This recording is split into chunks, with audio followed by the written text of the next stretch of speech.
Em nome do Pai, do Filho e do Espírito Santo. Amém. Vinde, Espírito Santo, enchei os corações dos vossos fiéis e acendei neles o fogo do vosso amor.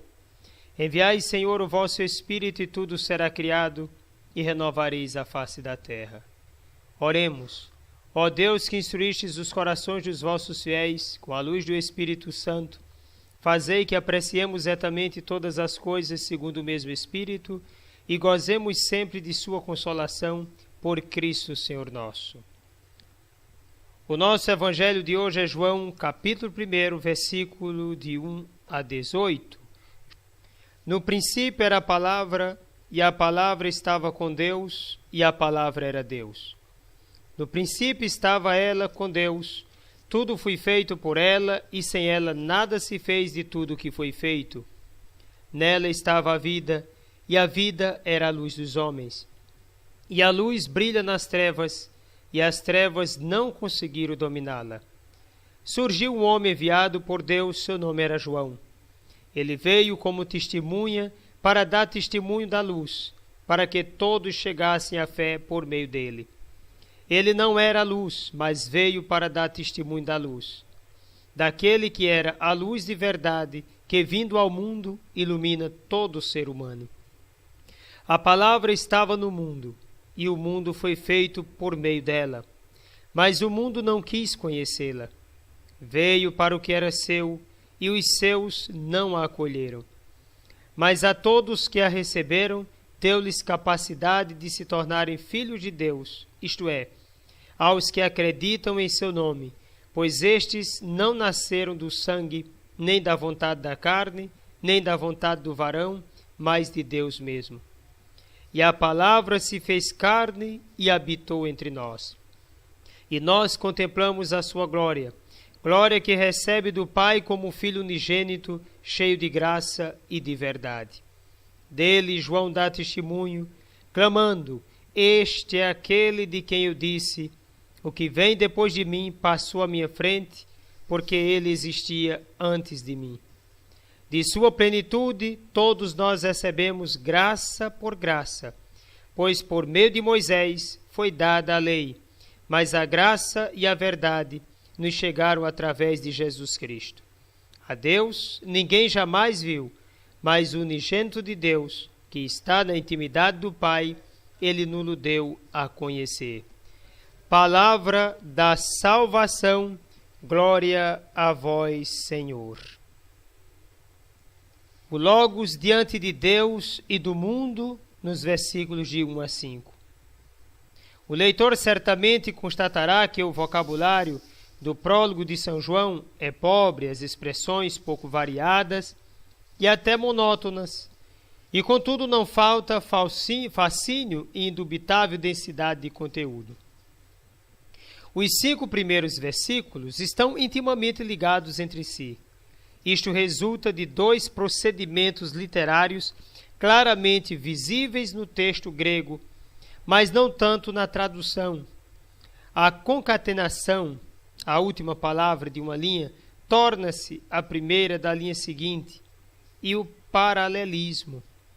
Os temas fundamentais são 2, a origem e a posição do Logos em relação a Deus, sua preexistência, proximidade a Deus e a natureza divina, e sua função no cosmos e na história, função criadora e reveladora.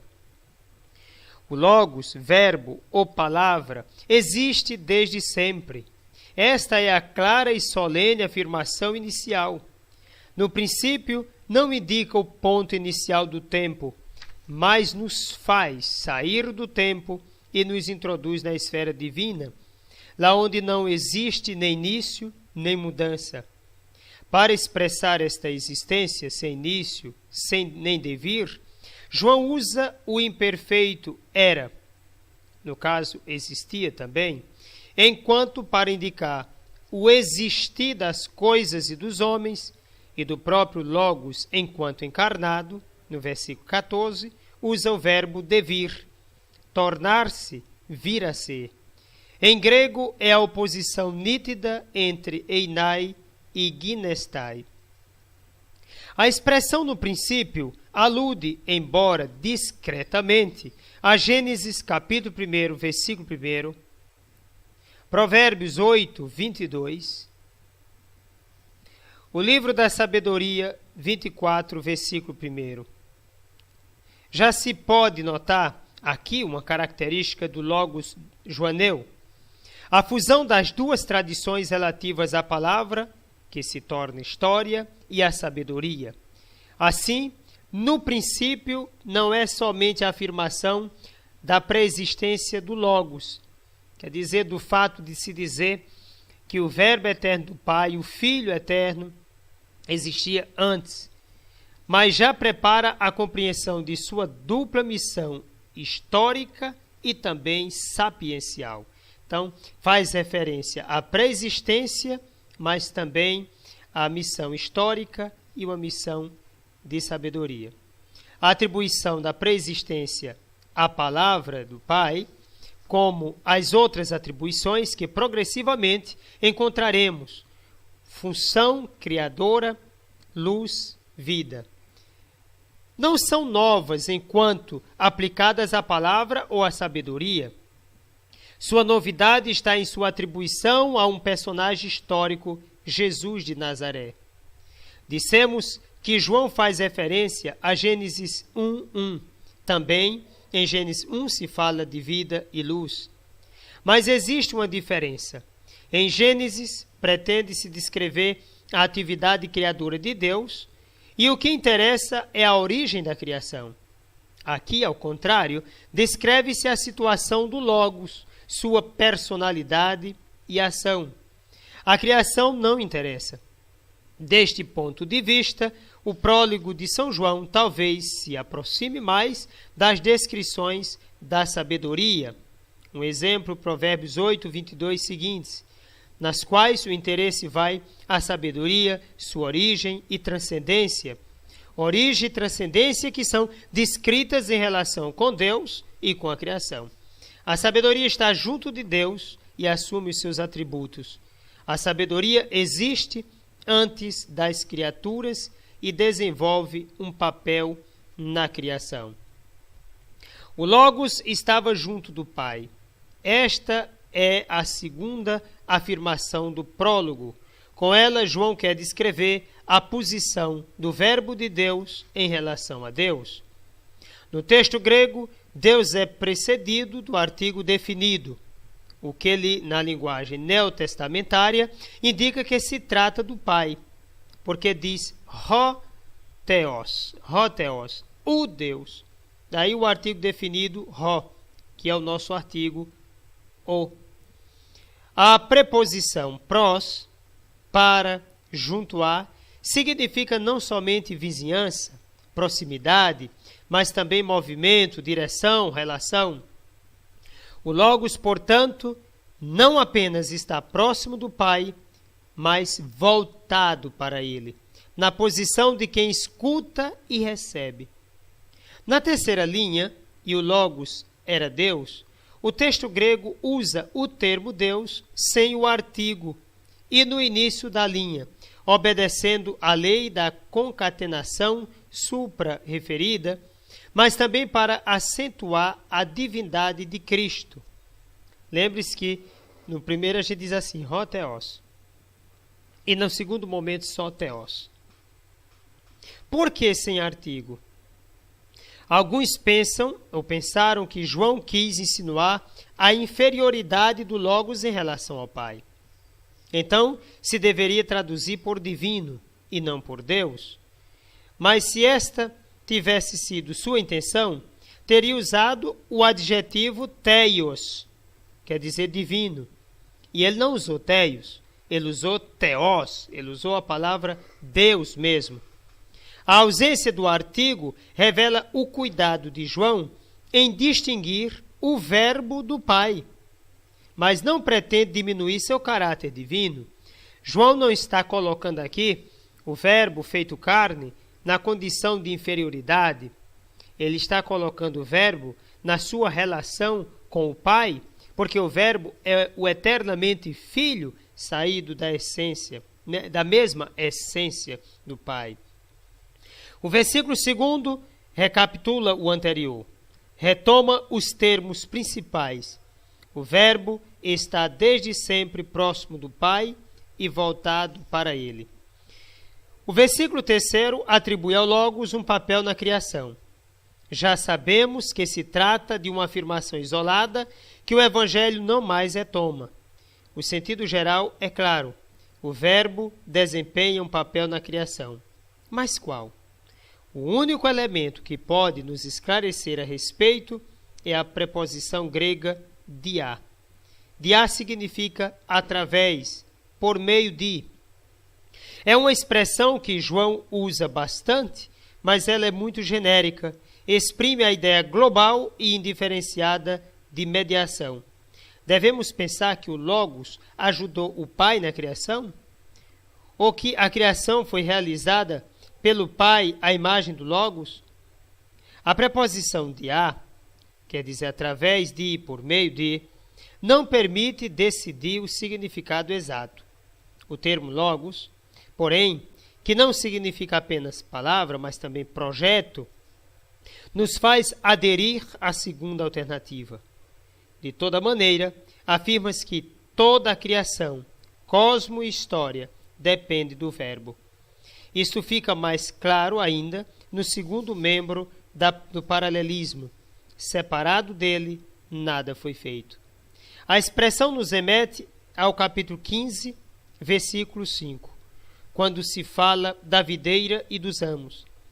Deve-se considerar ainda um outro elemento, o uso do passivo no modo dos verbos.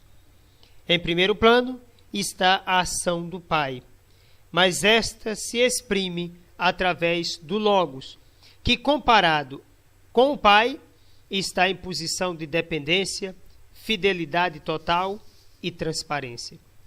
O sujeito gramatical seria o Logos, mas o sujeito lógico, o Pai.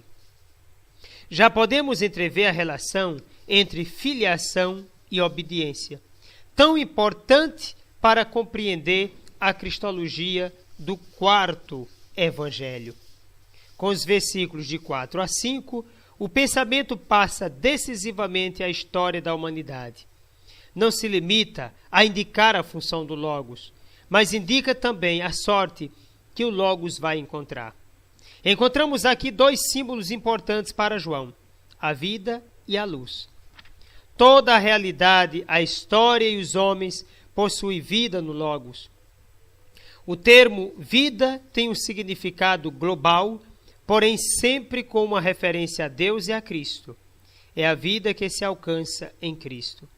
Podemos parafrasear como segue: no Logos, a história encontra seu significado, a consistência a qual aspira, a raiz do próprio existir e o fim ao qual tender, a possibilidade de realizar-se. Numa palavra, a história encontra a salvação. E o Logos, o Verbo, a palavra do Pai, o Filho eterno, é a luz dos homens, o que nos revela o sentido do nosso existir, o projeto para o qual somos feitos e ao qual devemos tender, a estrada a percorrer sob pena de extravio total.